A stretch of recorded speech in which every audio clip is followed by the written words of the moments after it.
Praise the Lord. Shrimati Charles Cowman గారి రచనల నుండి ఎడారిలో సెలయేర్లు అను గ్రంథము నుండి అనుదిన ధ్యానములు. మీ ప్రార్థన వలనను యేసుక్రీస్తు యొక్క ఆత్మ నాకు సమృద్ధిగా కలుగుట వలనను ఆ ప్రకటన నాకు రక్షణార్థముగా పరిణమించునని నేను ఎరుగుదును. ఫిలిప్పీలకు రాసిన పత్రిక 1:19. బలవంతుడైన ఈ వ్యక్తి తన జీవిత లోతులోకి తొంగి చూసి తనకున్న ఆశ్చర్యకరమైన వనరు ఏంటో పరిశీలించడం ప్రారంభించాడు. అలుపెరగని సువార్తికుడైన పరిశుద్ధ పౌలు జీవిత వనరుల గురించి తెలుసుకోవడం నిజంగా మనకు ఒక గొప్ప ఆధిక్యత. అతనికున్న గొప్ప వనరులు ఇతరుల ప్రార్థనలే.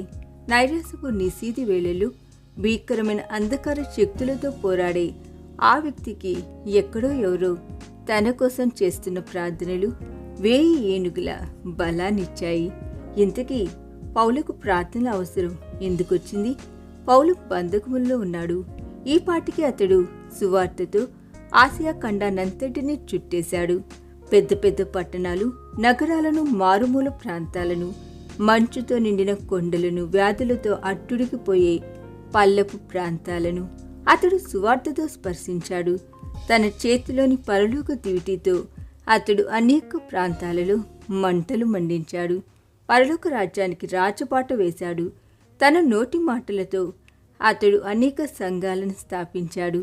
ఇప్పుడు అలుపెరగని ఆ మిషనరీ చెరసాల 4 గోడల మధ్య బందీగా ఉన్నాడు. అతడి దివిటి ఆరిపోయేందుకు సిద్ధంగా ఉంది, కానీ అతడు ఆరిపోయేందుకు సిద్ధంగా లేడు. ఆ ధీర సైనికుడి శరీరం బంధించబడిందే కానీ అతడి ఆత్మ స్వేచ్ఛగా విహరిస్తోంది. అలాంటి వ్యక్తిని శారీరకంగా బంధించగలరేమో కానీ ఆత్మీయంగా మాత్రం బంధించలేరు.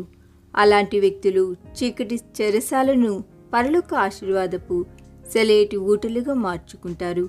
అతడి సంఖ్యలు అచంచలమైన అతడి విశ్వాసాన్ని రుజువు చేస్తున్నాయి. అతడి బంధకాలు నిత్య స్వేచ్ఛ స్వాతంత్ర్యాలకు సాక్ష్యం పలుకుతున్నాయి.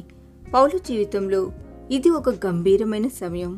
ఈ సమయంలో అతడికి పరిశుద్ధుల ప్రార్థనలు అవసరం. వేరొకరు అతడి కోసం ప్రార్థనలో పోరాడడం అవసరం. వేరొకరు అతడి పక్షంగా విజయ ధ్వజాన్ని రెపరెపలాడించడం అవసరం.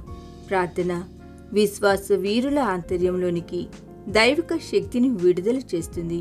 క్లిష్టమైన పరిస్థితుల్ని శక్తివంతంగా ఎదుర్కొనే యోధులనుగా తయారు చేస్తుంది.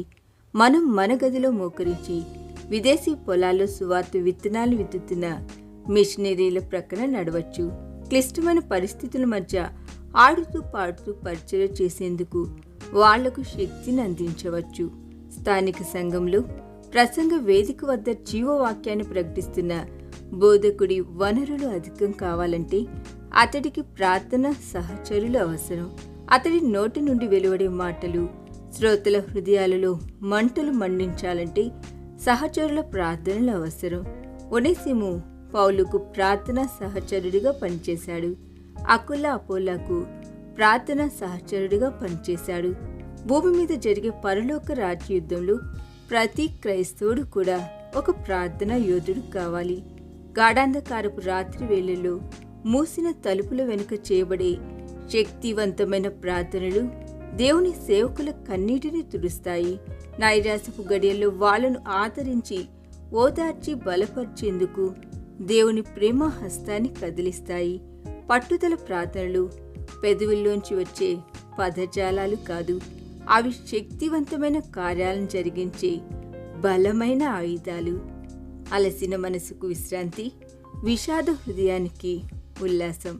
అదేలా ఎక్కడో ఎవరో ప్రార్థించారు, ప్రభు అతన్ని ఆదరించు అని. ఈ దిన ధ్యానము మనందరి ఆత్మీయ జీవితమునకు ఆశీర్వాదకరముగా ఉండునుగాక. ఆమేన్.